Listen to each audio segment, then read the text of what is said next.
si TCDS, DCO, DCA, at saka si Chief PNP. Sino kaya doon sa apat na yun na nagbigay ng order? Sabi mo, hindi ikaw ang binigyan ng order. Siguro yung staff mo ang binigyan ng order. Which I doubt. Kasi pag ikaw ang Chief PNP, yung head of office ang tinatawagan. Never yung small Indian. Di ba? Oh. So, apat lang yung opisyal na superior mo. Sino kaya sila sa apat ang nagbigay ng order sa tao mo? Hindi naman pwede siguro yung TCDS. Hindi siguro yung DCO. Kasi hindi niya domain yun eh. Pwede siguro yung DCA at saka si Chief PNP lang ang kumausap. Di ba? Alam naman natin yun eh. Pag sisinungalingan nyo pa ako eh. Galing ako dyan. General Bakay, please answer. Yes, sir. When I was the OIC, I was also at the same time the Deputy Director. And every orders coming to our office, Mr. Chair, it comes from publication. By the way, the officer in charge is Major Irene Hizon. It's Major Irene Hizon. Major Irene Hizon, Mr. Chair. And all of these orders coming from the publication are orders also coming from the Office of the Chief PNP na dinadaan po siguro kay SEA. So ang flow of these orders, yun po. And unfortunately, during my time, hindi po ako tinatawagan diretso to issue orders. I was the OIC only for about less than a month, Mr. Chair, because nag-retire yung director mismo and hindi pa I was the OIC only for 2 weeks. So hindi ko po na-experience yung ako po tinawagan mismo ni Chief PNP to implement orders. And in this case of the CIDG, nakarating na lang po sa table ko ang memorandum directing the director of CIDG to relieve Colonel Buyakan, which I did sign. Hindi na po ako nagtanong, Mr. Chair. Ano po ba ang naging ground at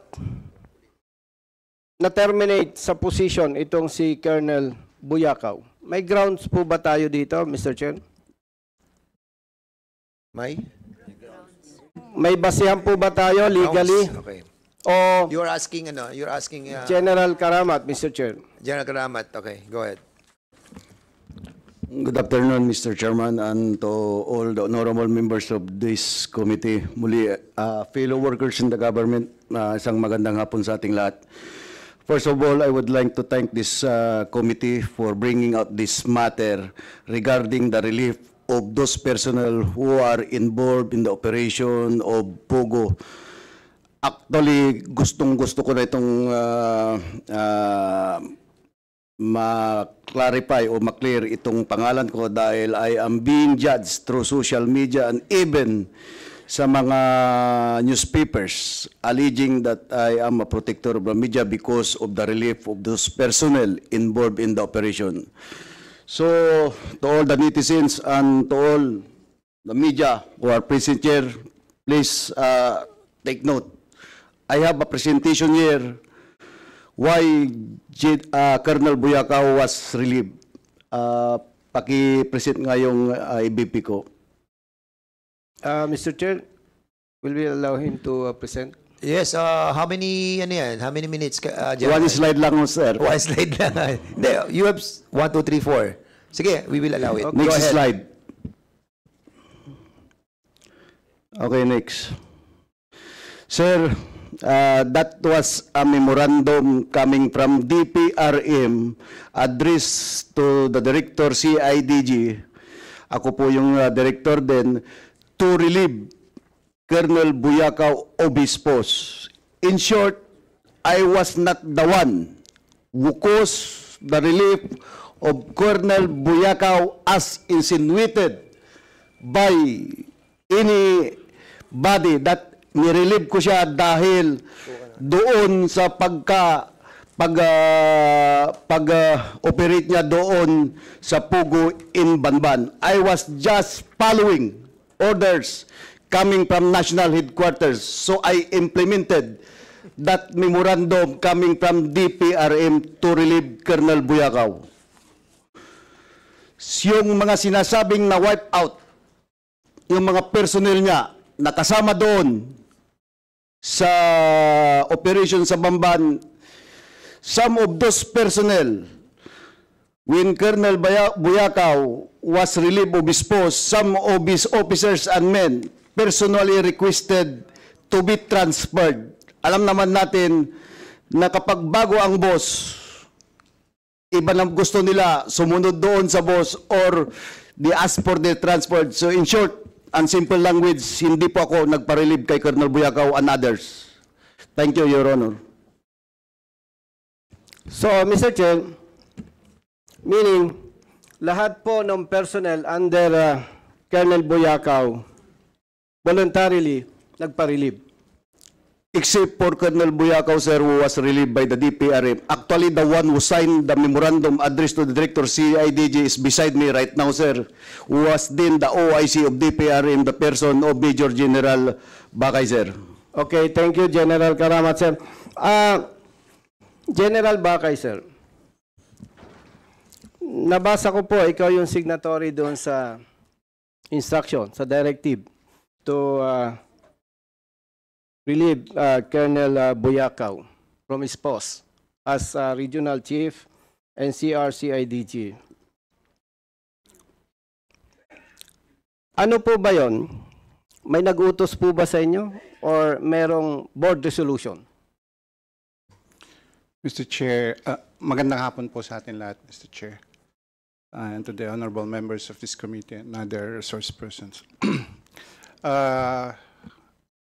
Mr. Chair, when I am the signatory of that memorandum directed to the Director of CIDG in my capacity as the officer in charge of Directorate for Personnel and Records Management. I am now with the Directorate for Investigation and Detective Management, Mr. Chair. The orders for given to classmate General Karamat, sir, came from the higher ups. It's a command guidance, and in short and simple language, Mr. Chair, I was just following orders to implement the, to give orders for the relief of Colonel Buyakan, Mr. Chair.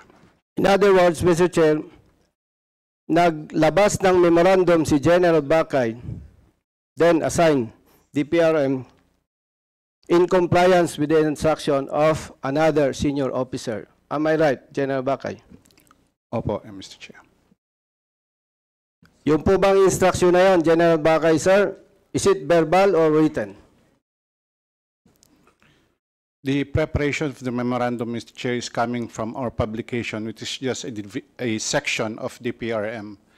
And I'm not at liberty or free to determine and say kung paano po binigay yung orders, Mr. Chair. But regardless, pag dumating po sa DPRM, it's coming from the higher ups, Mr. Chair, from the command. Clarify ko lang, Mr. Chair, doon sa section or division under DPRM, hindi po yan ang issue.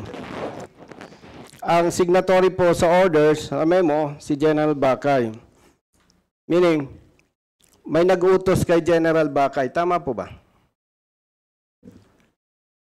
In a sense, yes, Mr. Chair. Yes. Yes, Mr. Chair. We know that. Hindi mo naman gagawin yun kung wala instruction sa'yo. Dalawa lang naman po yung instruction eh. Either written or verbal. Is it verbal or written, General Bakay, sir? I cannot say, Mr. Chair, because the memorandum came in my table for it to be signed already in that form. And hindi ko po alam from the, if I may ask yung staff who prepared it from that section, Mr. Chair, if the order was written or verbally. I am not Mr. Chair, of possession of that knowledge, Mr. Chair. Mr. Chair, pag ikaw ang head of office, especially third level police commission officer, itong si General Buyakaw, Colonel Buyakaw, hindi ka basta peperma eh. Are you telling us na pagdating sa table mo, perma ka lang? No. Tama po ba? it is assumed, Mr. Chair, when these types of orders are given to DPRN, it has Mr. passed Chair. through the command group, Mr. Chair. Okay, The Congressman, resource person is not answering the question Yes. of the Honorable Busita appropriately. Yes, Mr. Chair. we will be reminding the resource speaker to answer directly the question. Kasi ang tanong naman po ay napaka-simple lang, and even our members who are here can answer it directly. So, be truthful, General Bakay, please. Please reply to the query of Congressman Busita. Ano po ba yung instruction? Direct sa'yo or dumaan sa staff po ninyo? Dumaan po si staff namin, Okay, Mr. Chair. Mr. Chair, nandyan po ba yung concerned staff? Not present, Mr. Chair. Sino po yon? General Bakay, sir? From our publication section, Mr. Chair, who prepares the memo brings it to me for signature, Mr. Chair. Okay, Mr. Chair, dahil wala po yung concerned staff ni General Bakay, and sayang naman yung oras natin, you, as the head of office, ikaw po ba basta pumirma lang? Doon sa sinasabi mo po ninyong directive? Ano po yan senior officer yan? Third level commission officer? Na hindi naman po ma-promote yan without the approval of the President? Kung yan po ay patrolman, pwede siguro. General Bakay, sir. Indeed, sir, but there are also instances where orders are given, even verbally, and all DPRMF to do is issue it, Mr. Chair. So, gusto po ba ninyong sabihin na hindi ka nagtanong, pumirma ka lang? Yes, Mr. Chair. So, kung pumirma ka lang po, ibig po ba sabihin, wala kang ginawa o alamin mo kung sino po ang nag-utos?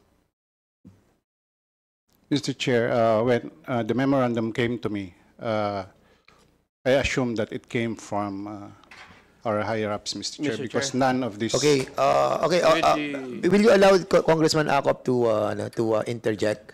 Yes, Mr. Chair, kailangan ko ng backup na general. Okay, before I recognize General Acop, mayroon lang ako maliit na General Acop, ito lang sasabihin ko. I still cannot comprehend that after a successful operation of those personnel, and after a week, marerelieve sila. And I still lingering in my mind why. And now it's becoming clear and clearer. Yeah, okay. Mr. Chair, to continue with all... With your You're not approval. yet done. Yes, Mr. Chair. Okay, I thought you're done. Hindi pa ako tapos, Mr. Chair. Okay, sige, go ahead. Mr. Chair, parang tama po yung I agree with the Honorable Chairman Acop.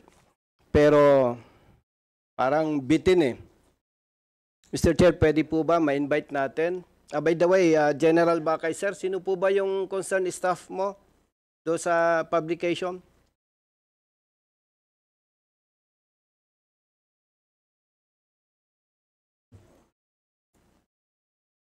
General Bakay, yung bang, I'm sorry, Congressman Busita, yung staff natin na nag-prepare ng documents, anong pangalan po niya?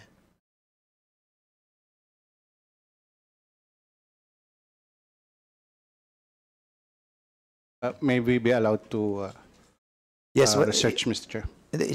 ano lang naman yung staff nyo lang na nag-prepare ng documents. We're asking just for the name. Yeah. Are you asking that the name of that person? Yes, Mr. Chair, yung head or chief of publication. Please reply.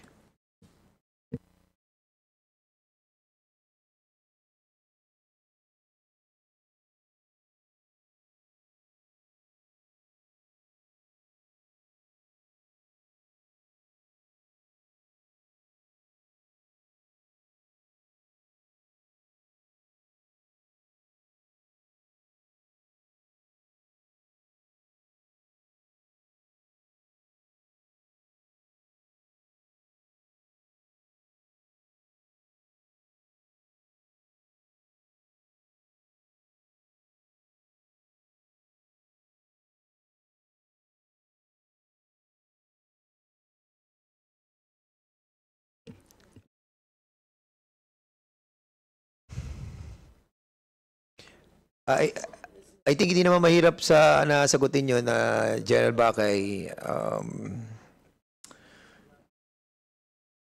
By the way, Mr. Chair, while waiting, gusto ko lang iklaro yung pangalan ni General Kamat, Mr. Chair. Sige, go ahead. General Karamat. So, malinaw pala na may instruction, written instruction, directive, si General Karamat.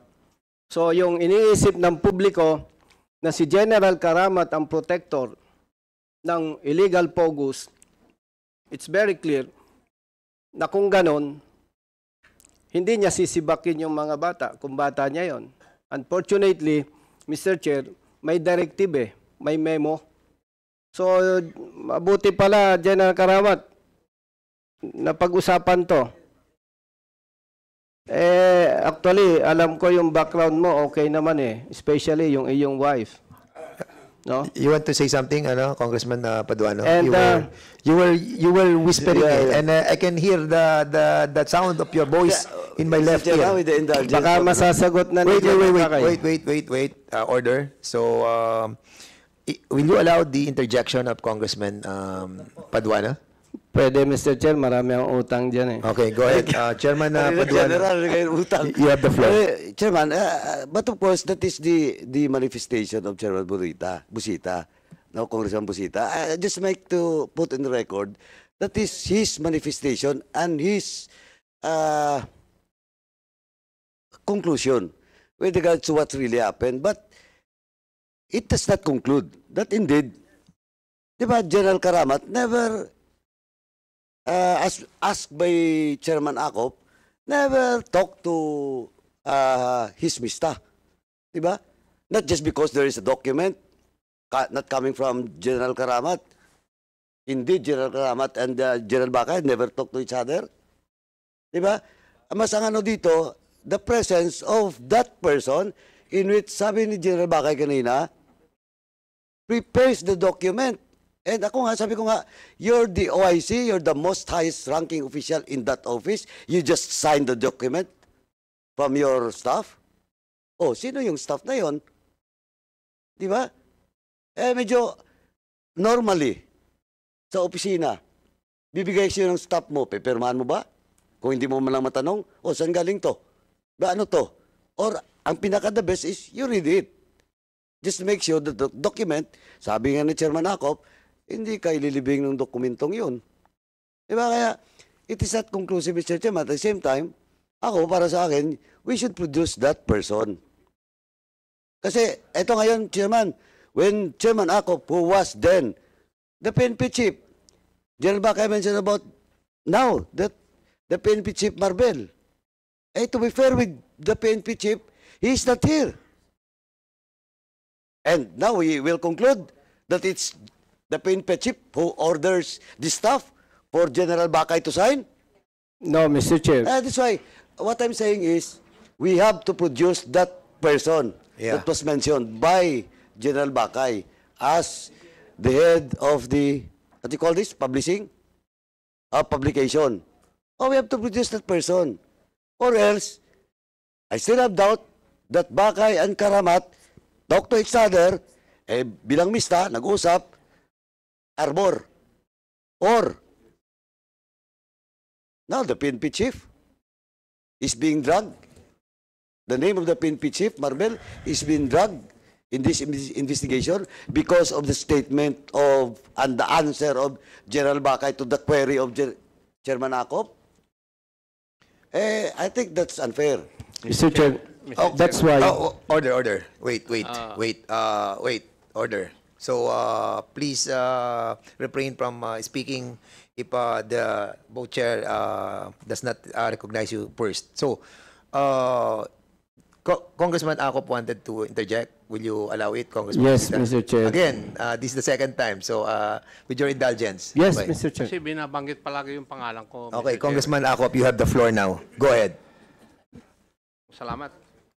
Kayo lang po nandito, kaya pagtsatsagaan ko na pong tatanungin ko kayo.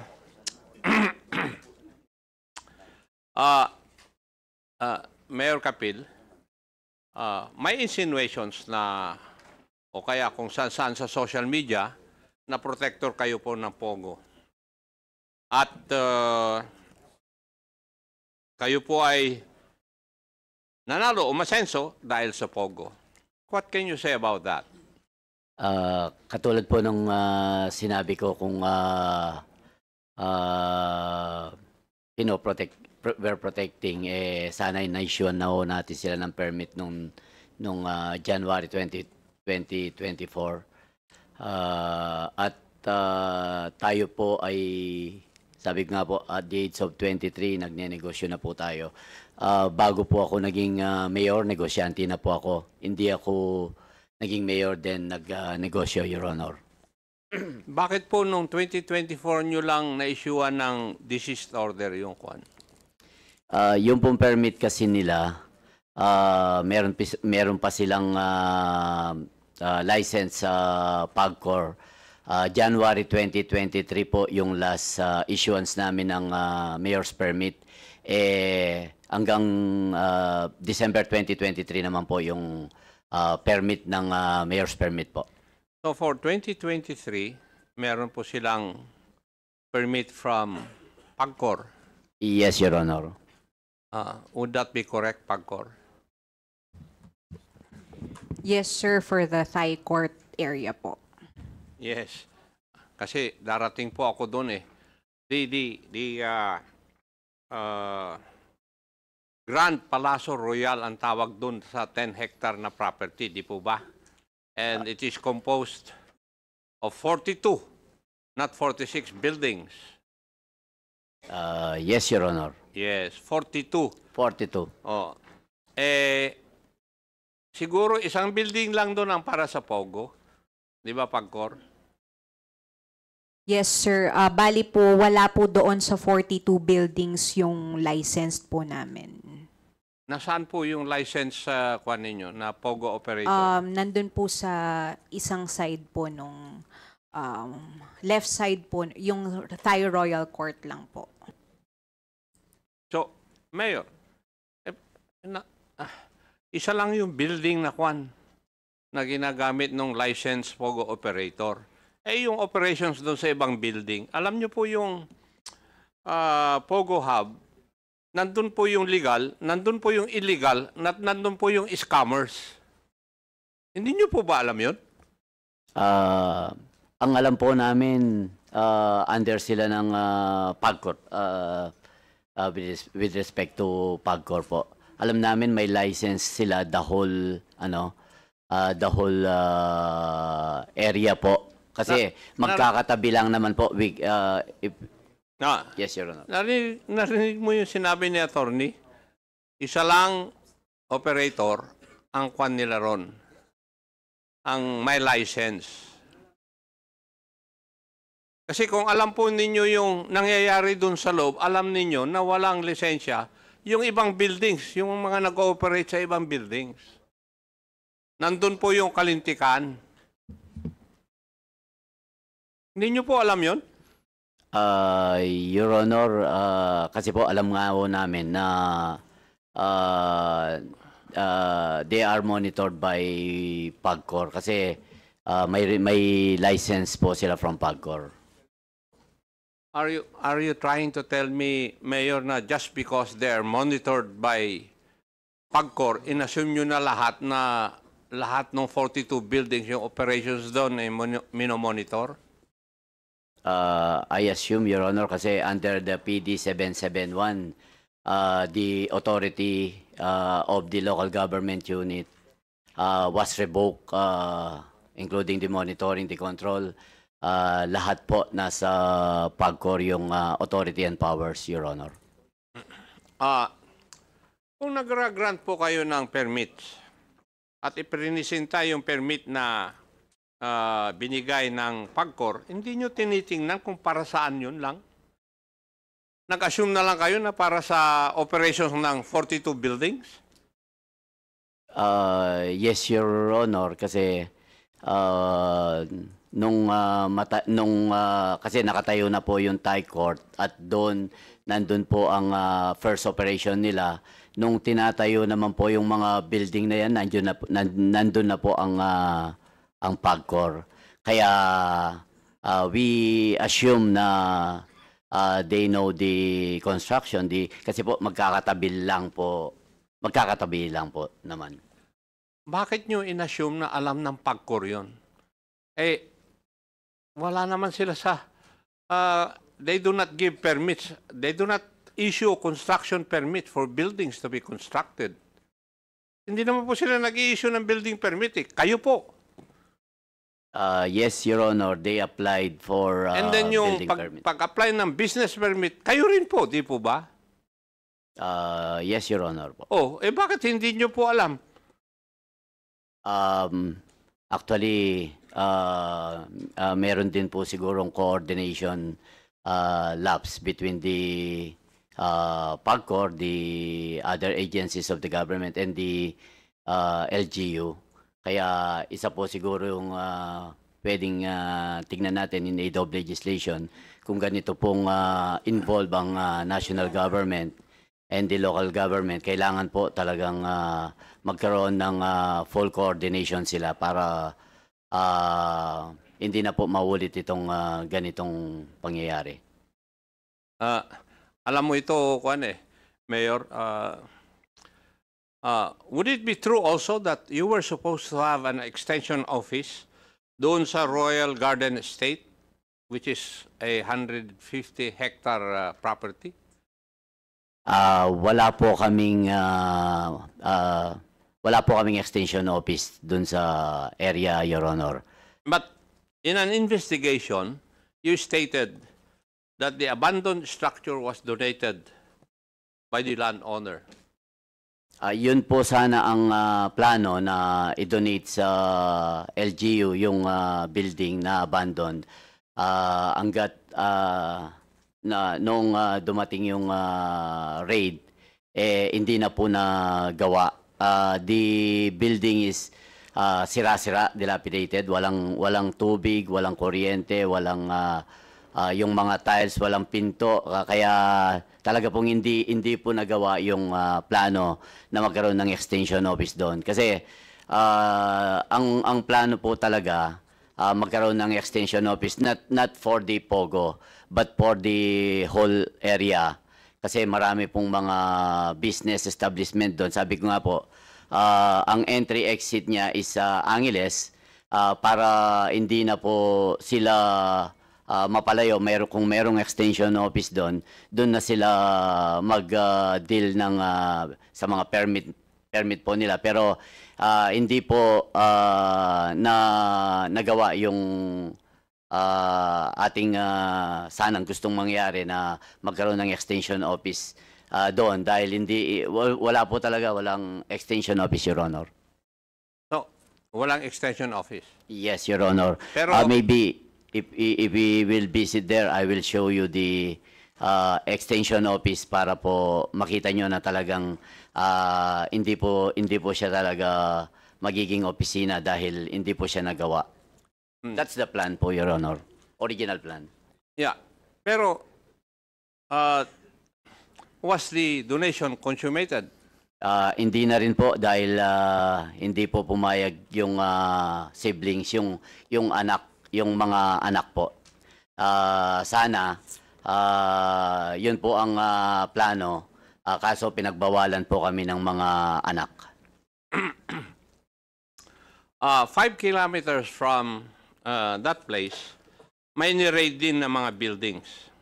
A 2-hectare restricted compound. Are you aware of this? Not really, Your Honor. Ni-raid ito. Pao, kayo po ba nag-raid dito? I think if you are referring, Mr. Chair, Doon sa po mayroong Pila, indoor firing range? ano po ang nag-raid dyan? Yung local po, sir. Yung local? Yes, yes, sir. Yes. According to reports, Mayor, you did not issue any permit to all of these things. Yan po ay residential area ng residential. Pakisagot lang po ng- niyo yung aking yes. katanungan. Sorry, Your Honor. Hindi kayo nag-issue ng mga permit dito?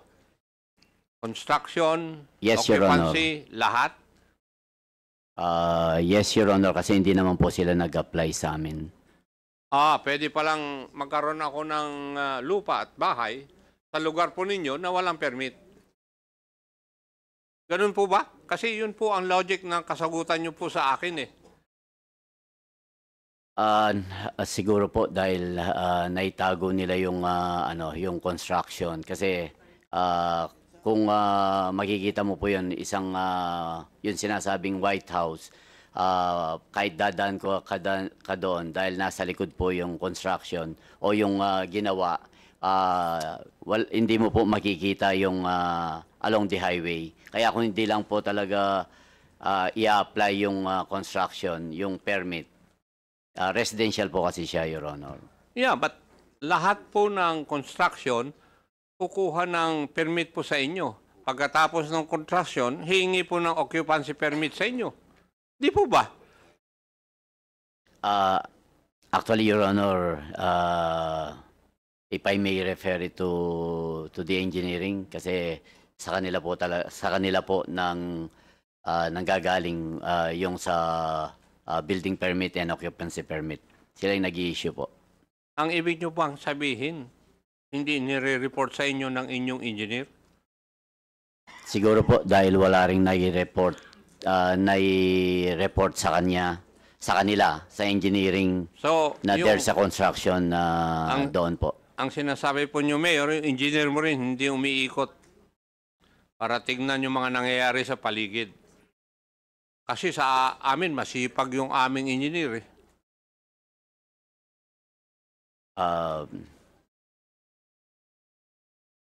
Hindi naman po siguro. Siguro talagang naitago lang po yung construction. When did you come to know about the existence of these structures? Nung pong magka-raid na nagkaroon ng memo si Governor na to check on the baka merong mga pogo po sa area namin. Agad kaming gumawa ng nag-conduct ng joint inspection team. Kaya during the joint inspection team, hindi rin kami pinapasok doon sa area. Kaya sumulat po kami sa aming PNP, PORAC, para sila na po ang mag-conduct ng search. Then they elevated to the provincial. Kaya ang provincial po ang nag-apply for search warrant po dun sa area, Your Honor. In coordination with our Chief of Police. Nag-conduct kayo ng inspection, di kayo pinapasok because of ang sabi ng mga tao, wala po kayong search warrant, di po ba? Yes, Your Honor. Bali, Yes. tinawagan po nila yung abogado nila. Sabi nila kung may search warrant sila. Kung may search warrant kami, papapasukin kami. Pero Now, kung wala, yes. What did you do after that? Wala na? We wrote to our local police. Then dun sa letter po namin, siya yung ginamit nila para makapag ano na po ng search warrant, Your Honor. Yung municipal engineer nyo nandyan, Yes, Your Honor. ano ba ang dapat ano yung protocol na susundin nyo pag nalaman nyo na yung isang property, wala lahat permit? Right, pagka-determine po namin na meron ni construction doon, Your Honor, nag-issue po kami ng notice of violation. Did you issue a notice of violation? Yes po, Your Honor. And signed by whom? Ako po, Your Honor. Ikaw ang may kapangyarihan na mag-issue ng violation? As per po dun sa building code po, yung building official po ang mag-i-issue po ng notice of violation. Sinagot po ba yung inyong kwan? Hindi po, Your Honor. And what would be your next course of action? Yung pong as per po dun sa building code, yung series of notices po, yun po yung ginawa namin, Your Honor. Nasa anong stage na po kayo? Ito po, yung nakapag-issue na po kami nung last violation, Your Honor. So, susulat na po kami niyan i-report na namin po kay Mayor through the admin po para mabigyan po namin ng panahon kung ano po yung gagawin namin dun sa hindi pag-report po ng owner.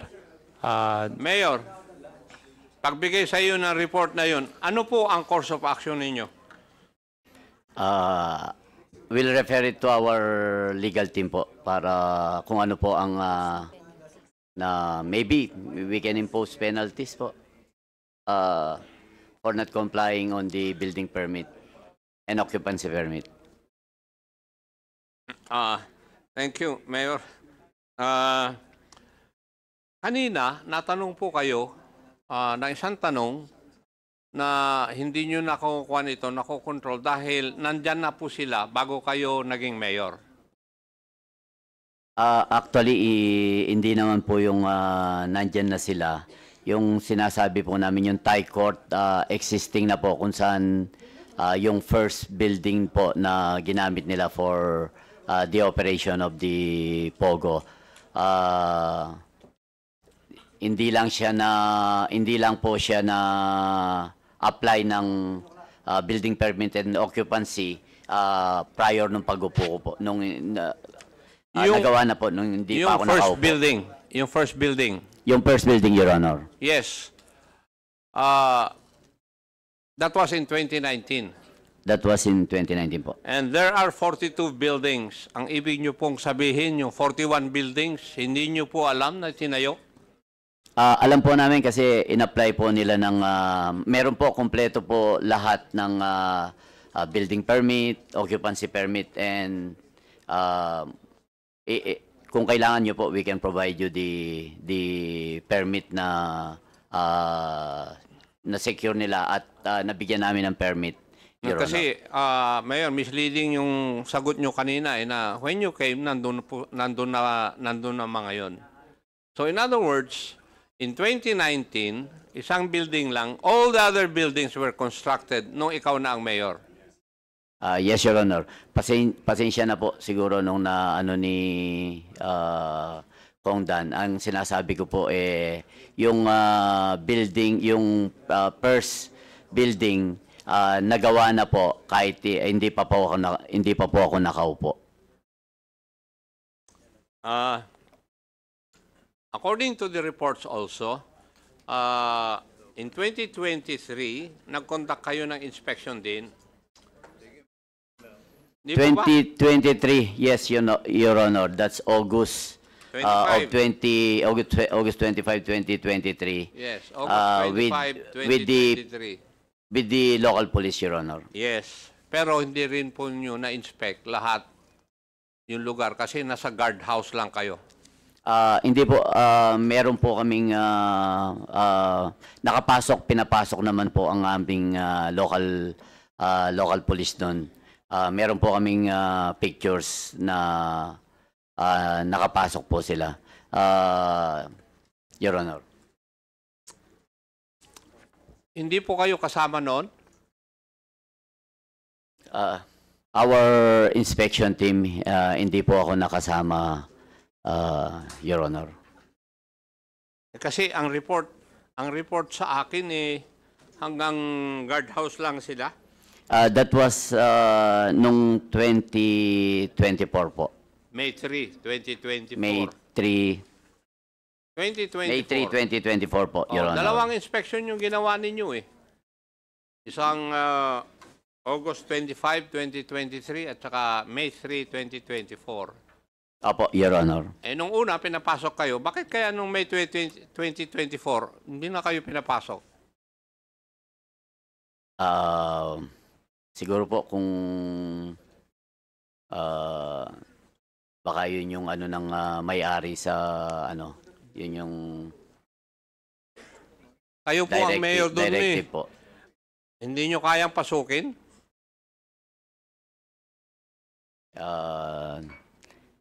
Nagkataon po hindi kami pinapasok, Your Honor. Ano po? Hindi kami pinapasok nga po, Your Honor. At that point in time, May 2024, wala na silang lisensya from PAGCOR. Hindi na rin nyo ni-renew. Hindi po ba? And yet, you're not able to inspect it. actually nalaman lang po namin yung wala na silang permit nung after the June 4 raid. So, in other words, Mayor, hindi nyo po ginawa yung inyong trabaho eh.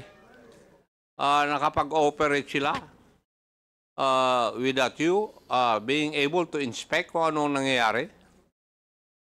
Pumapayag po kayo ng ganon?